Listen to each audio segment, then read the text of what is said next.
Good morning, everyone. Hey, this is Funny. I'm a distinguished engineer and IEEE senior member. And thank you for giving the opportunity and presenting this tech talk in ACM Richmond. Coming to today's topic, right? Why AI agents fail in the production and how we can fix it, right?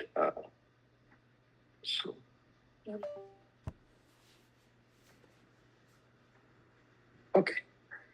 So, as we know, everyone, today we are moving from API first to agentic first architectures. The meaning is, right, every team or every organization want to automate and leverage the power of agent, right, autonomous agent.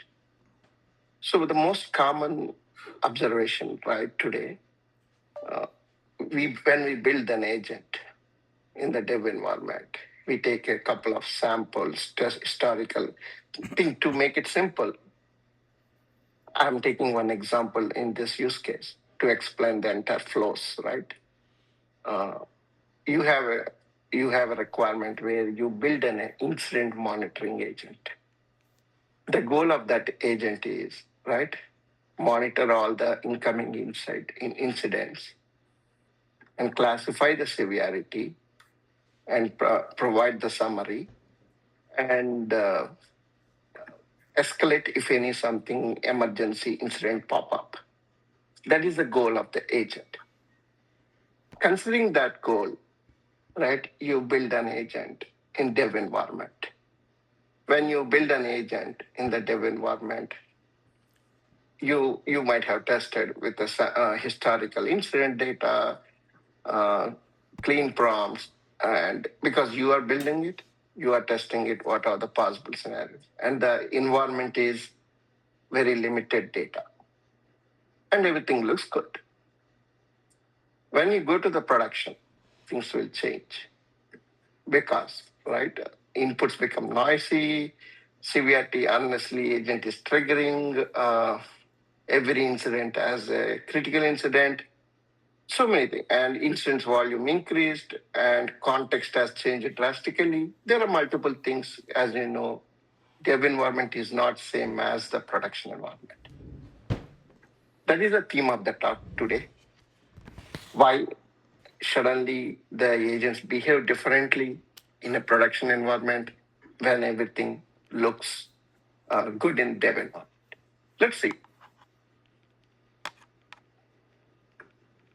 So in my example, what are the example I told?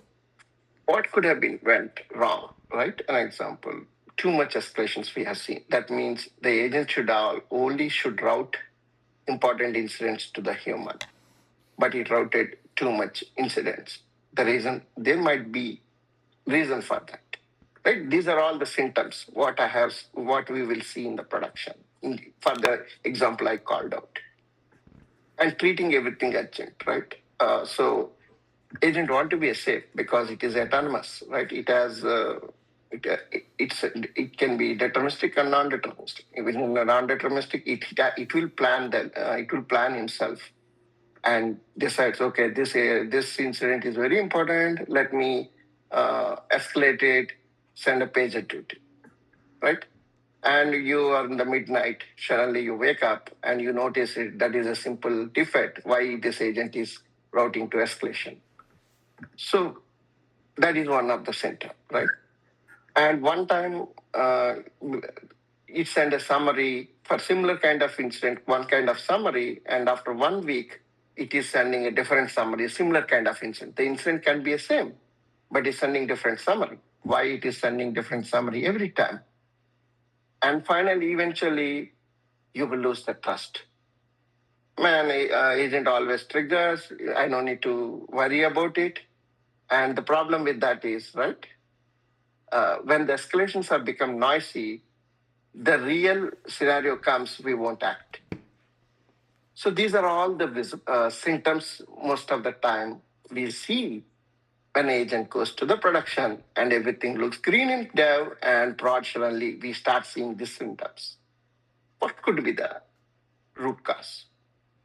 Is it agent became dumb in the production? Absolutely not. The only problem here is we need something beyond agent in the production that is called missing system. So let's understand, right? What is that missing system? And if we bring that missing system to the ecosystem, how the agent can behave more efficiently in the production. So most of the time, right, that is what I put it previously is more specific to my example. Now I take to next level. What are the possible ways when you build any agent? What are the possible ways, right? These are the 6 possible ways, basing on my experience, the agent may fail in the production. One, right, Clyde Wolf, that is like agent think everything is important and everything is escalating. That means what is the missing layer? Structure. You should have a right structure, rules. Let's say in our example, CVIT rules has to be documented very well so that agent knows when to escalate, when to not to escalate. And sometimes, right, you built an agent. Example, an agent for claims. And customer asked an agent, hey, my return policy, as per return policy, I need to get this refund. Okay, this is return policy. Let me invent the policy and issue the refund. Yes, agent is autonomous. It has capability. If you don't put the proper control plane, governance, rules, registry, skills, it can do that. That is one of the possibility. The other one is front door. Let's assume you have a community where everyone is coming to your door, coming to your house and knocking it. And sometimes if there are a kid in the home, they'll open the door. And if you're adult in the room, they'll say, it is not right time, can you come to it? Same way, but if agent needs something like that, every request should not reach to the agent. There should be a perimeter, right, in front of the agent that should do the clear filtering, guardrails, authorization, authentication. That is very important. Which, if we don't have that, we end up this one. So agent will come, every request will reach to the agent. Agent has power and it can do whatever it can do. And another challenge is most of the times, right, forget the history, right? You are interacting an agent and you are telling, hey, I'm from Texas region and my anything, what are the interactions I'm doing with you, it should be in and bound of Texas policies. Just an example. But if agent doesn't have that memory and user tracking, every time that's a fresh request. Today you tell agent, I'm from Texas. Tomorrow if you interact it, if it couldn't recognize, it couldn't maintain the state, then it will treat like you're fresh and you need to tell agent every time, hey, I'm coming from Texas region. You have to check Texas policies for any serving request to me. And sometimes agent succeeds well. For you, metric shows everything looks good. But there is a problem. His outcome is as per the business alignment. The success, we don't want success every time. Our success should be in and out of the business definition and business goals. If we see, hey, today I launched an agent successfully, I can sleep 24. No, that is not what businesses don't want. Business want, agents should behave within the boundaries of what business rules, policies, all those things. So that is another important. Sometimes, most important thing which we don't have, we need to worry in agent world is agent fail in silence. That means accuracy drops. In my example, I told you, you launched a production monitoring agent, and if that agent is triggering alert and pager duty to your mobile, every small thing, would you trust that agent? Obviously, you won't trust it. You would like to hey, this is noisy for me. Let me remove this agent. So, and we should have a mechanism in our system to monitor that behavior so that we can correct the behavior time to time. Hey, agent is doing this kind of, why the drift in the behavior came, what kind of tools it is accessing, and what kind of resources it is accessing. You need that 360-degree view. If you don't have that 360-degree view, you end up in losing the trust, and agent will fail instead. There might be other failures in the production, but I believe these are very important failures, common failures in the production. So we think that the model stopped behaving correctly in production. That's not correct. It's not about model failure. It's about system design failure. Let's see. Okay, till now we understood the problem, right? What are the problems? How agent can fail, what kind of noise it can create, what kind of trust we will lose over the period, how to solve that. Just see, any problem in industry can be solved in multiple ways. I'm not saying this is only the best solution we have. This is one of the solutions which can help to solve what are the problems I called out. So in my point of view, there should be a control plane where you should clearly register skills. So if you look into the simple summary of agent, right? When you're working with an agent, user always gives a prompt.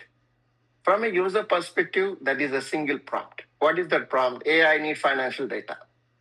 Now, agent has to convert that, your single prompt, into list of tasks. And for each task, it will use a specific skill. What is a skill, right? Nowadays, we are hearing skill. What is a skill? So agents use skill to execute on a capability. Let's assume you need to get a finance data or HR data.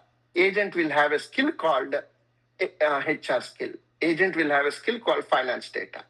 Now, basing on the prompt, agent will have an orchestration engine, and it will try to plan a list of tasks.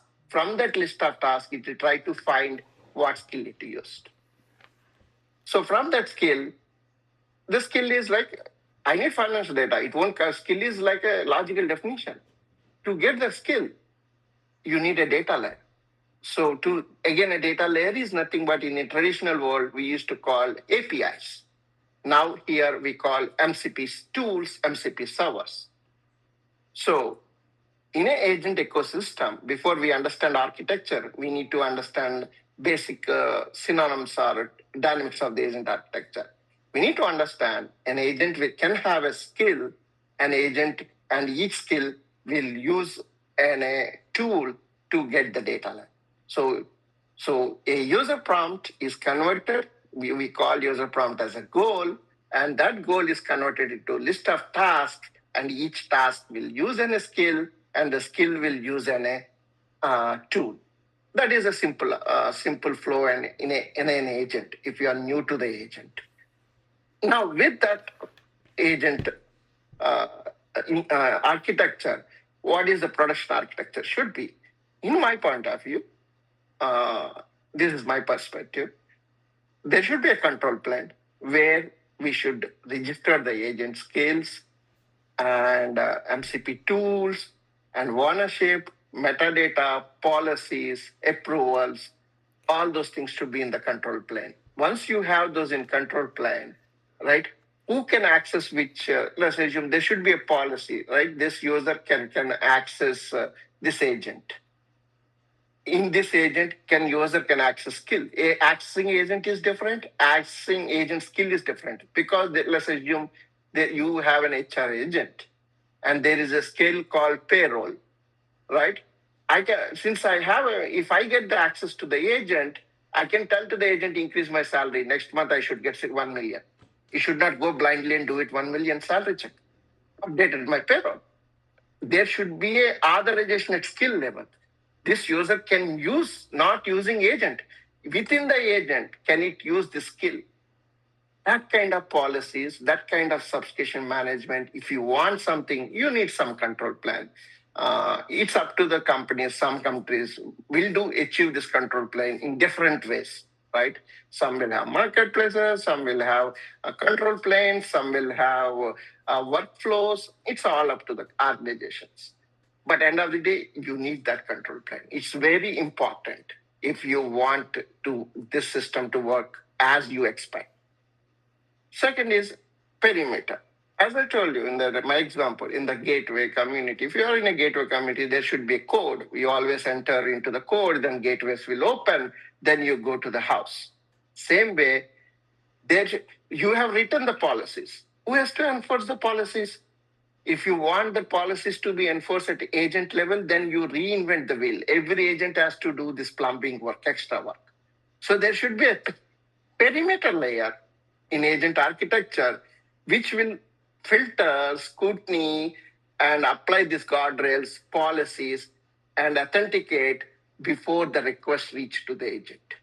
If you do that, the most of the noisy requests, unhealthy, bad actors, hackers, all those can be prevented. This perimeter, again, there are multiple ways to implement. The way you implement doesn't matter.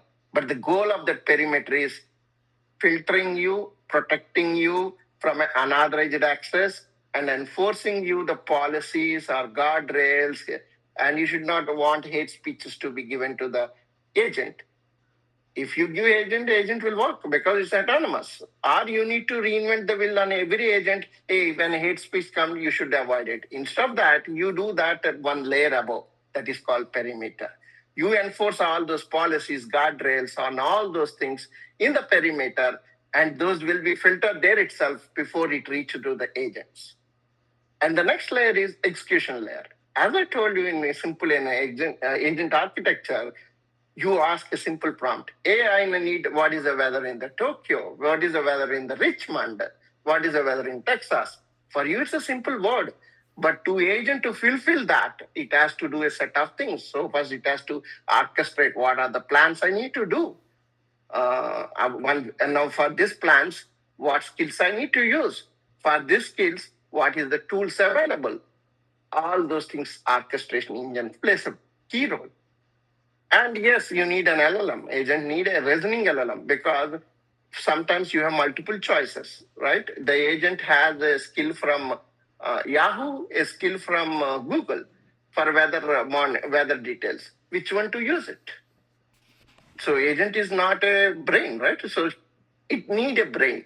So the agent depends on the LLM. Hey, this is my task. This is the skills available, list of skills available. You let me know what to use it.